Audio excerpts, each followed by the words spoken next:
Hello and welcome to LCAT News Update. It's November 17th, 2017. I'm Jen Carlos.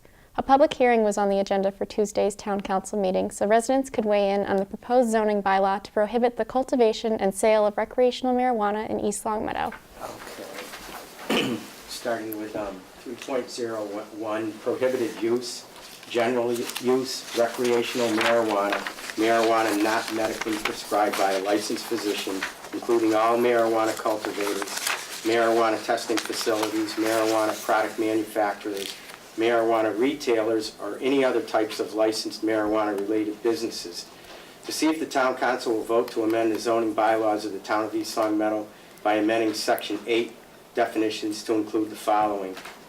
Manufacturer, to compound, blend, extract, infuse, or otherwise make or prepare a marijuana product, marijuana accessories, equipment, products, devices, or materials of any kind that are intended or designed for use in planting, propagating, cultivating, growing, harvesting, manufacturing, compounding, converting, producing, processing, preparing, testing, analyzing, packaging, repackaging, storing, containing, ingesting, inhaling, or otherwise introducing marijuana into the human body.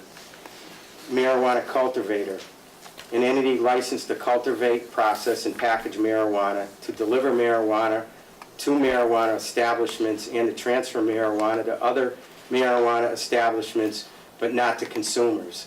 Marijuana establishments, a marijuana cultivator, marijuana testing facility, marijuana product manufacturer, marijuana retailer, or any other type of licensed marijuana-related business. Marijuana product manufacturer, an entity licensed to obtain, manufacture, process, and package marijuana and marijuana products, to deliver marijuana and marijuana products to marijuana establishments, and to transfer marijuana and marijuana products to other marijuana establishments, but not to consumers. Marijuana products, products that have been manufactured and contain marijuana or an extract from marijuana, including concentrated forms of marijuana and products composed of marijuana and other ingredients that are intended for the use of consumption, including edible products, beverages, tropical products, ointments, oils, and tinctures. Marijuana testing facility, an entity licensed to test marijuana and marijuana products, including certification for potency and the presence of contaminants. Marijuana retailer, an entity licensed to produce and deliver marijuana and marijuana products from marijuana establishments, and to deliver, sell, or otherwise transfer marijuana and marijuana products to marijuana establishments and to consumers. I'd also like to reference, we have a two-page table, and that can be identified as 3-8, much too lengthy to read in, but available for review. The bylaw was proposed by the Planning Department and sent after approval by the Planning Board to the Council for adoption. Last year, voters decided to prohibit retail sales of marijuana in town. The bylaw further prevents any kind of business activity associated with the use in any way of recreational marijuana. Medical marijuana and associated activities are not impacted by the new bylaw, nor are personal use and cultivation as defined by the marijuana law. Is the difference between the medical marijuana and the recreational use. Under the medical marijuana, from what I understand, we allow the cultivation to take place, we allow the sale of it and stuff like that for medical purposes. How are we going to differentiate when there's a grower in town that they're only growing for medical purposes and that some of this isn't going to the recreational side for sales over here? This is an enforcement issue, obviously, and as we know, in a lot of other medically related instances, you really are not allowed to question whether someone is handicapped or needs a particular medicine. If they have a prescription from a doctor, that's all they need. The question comes, how strictly does the town want to enforce this? That's an enforcement issue. But the medical ones, the medical facilities that are doing the growth and everything are regulated by DPH. Right. So they Right. would really have to report where, Right. to DPH is tracking, I mean, they track everything in the building from what they clipped off the leaves, the weight, where it goes, the disposal. Very regulated. I mean, the whole thing is regulated by DPH to like, I mean, crazy degree. So if the company's doing it, then they, So we're entrusting the state to enforce accordingly, and that a grower that comes in, and one of the, That's what one of the you're reasons I'm expecting. asking, DPH and the Cannabis Control Commission should be. there's Sure, a that's- facility in eastern Mass that's coming in that's 1 million square feet for growing marijuana. And, I mean, if we have a facility comes in, even 40,000 square feet, that's a lot of plant material. And Very regulated. And I'm just, Rob. well, I'm just Very curious how regulated. you say, well, you can't ship over to them because they They not can't. only deal with medical, but they deal with recreational. Well, that's on DPH and then to the yeah. enforcement wing of that to do. Okay. The council continued the hearing until November 28th in order to comply with the requirement that the proposal be considered at 2 consecutive meetings before it can be voted on by the council. Later in Tuesday's meeting, members heard a presentation from attorney Cheryl Sabara from the Massachusetts Association of Boards of Health on the role and powers of boards of health in Massachusetts. Our state legislature delegated a lot of its authority, and especially its authority to make reasonable health regulations. The party that challenges the regulation has the burden of proving that the regulation is illegal, arbitrary, capricious, and must establish the absence of any conceivable ground upon which the regulation may be upheld. That, of course, municipalities can create their own governmental structure through the Home Rule Amendment to the Constitution. But the Constitution, the Home Rule Amendment itself, requires that charter provisions shall not be inconsistent with the state constitution or laws enacted by a general court, which is the legislature. Sabara's presentation addressed questions by some council members regarding recent efforts by the health department to administer certain public health regulations, including mandatory recycling by private trash haulers and raising the age to buy cigarettes in town from age 18 up to 21. Finally, the council voted to adopt a rule proposed by newest member Thomas O'Connor that would generally require representation in person before the council on behalf of any board, department head, or organization seeking its action or approval. I'd like to make a motion to amend the town council rules as follows. All committees, boards, or department heads that petition, request the town council to review or act must have a representative in attendance at the meeting to present and answer any and all questions. If no petitioner is present, the council will not act on proposed petition or request. The rule further requires that such a request include all pros and cons that would arise from the proposed action. All petitions submitted to the council for action must also include a list of all associated pros and cons in order to convey positive and negative impacts. One exception to that would be rule number 2, which is the presiding council president may waive the requirements to include a list of pros and cons on an individual basis. Examples of such waivers would be a one-day liquor license or a special event for liquor or food permits, simple changes to existing licensing, such as address change or change of manager. The East Long Meadow Recreation Department has a new director. Donna Prather of Indianapolis has accepted the position and will begin work on December 11th. Town Manager Denise Menard made the announcement to the council on Tuesday. She's been in Indianapolis for a very long time, and she said the community is just changing a lot. And she said, I really don't have a lot of ties there any longer and would really like to come to a community this size. We actually did our first Skype interview, which was pretty cool, and then she came out to see. It was a very close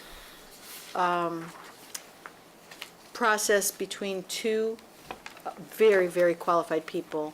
We just thought, the group thought there were the recreation director, a recreation acting director, John Whalen, the human resources person, me, and the commission chairman. So it was 4 people, so we had a good balance there.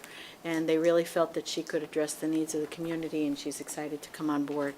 In honor of Veterans Day last week, the Council on Aging put on its annual dinner on Thursday, November 9th to honor the service of those in the East Long Meadow community. Here are some highlights of the event, including remarks by COA Director Carolyn Brennan and Michael Clark, aide to the State Senator Eric Lesser. So I want to welcome everybody here tonight.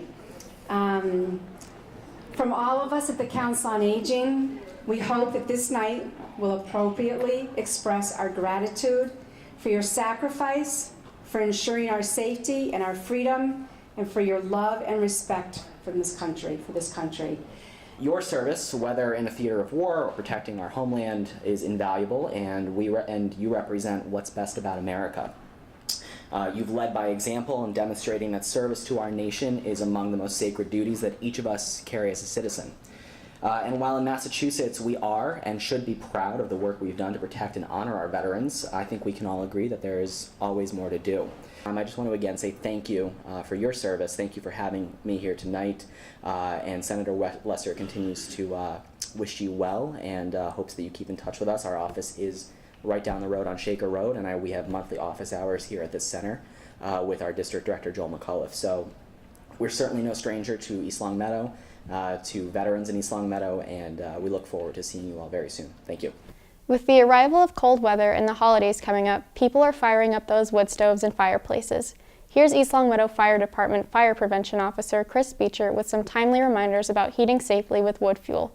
As the winter months approach, where people start using their heaters more often now, fireplaces, wood stoves, things like that. So the safety message we want to get out is to make sure that people are taking the precautions necessary to avoid any fire hazards with any of these appliances. We want to make sure that people are getting their chimneys cleaned, whether they're doing that on their own or whether they're having a private service do it.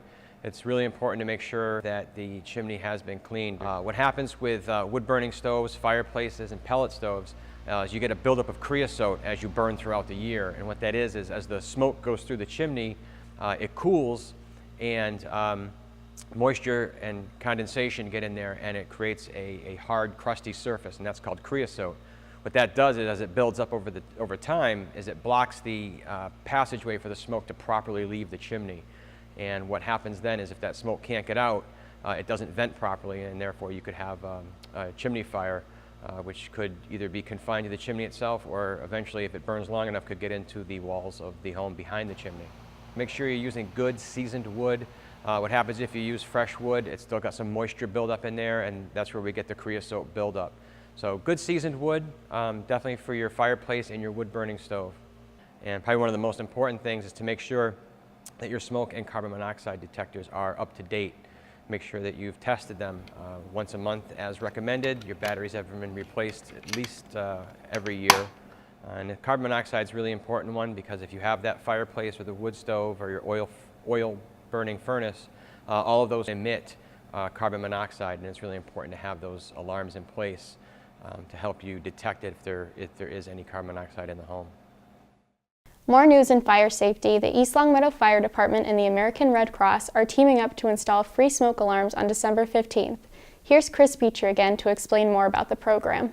So on December 15th, once again, the East Long Meadow Fire Department and the American Red Cross are teaming up, and we're going to be doing installations of smoke and carbon monoxide detectors.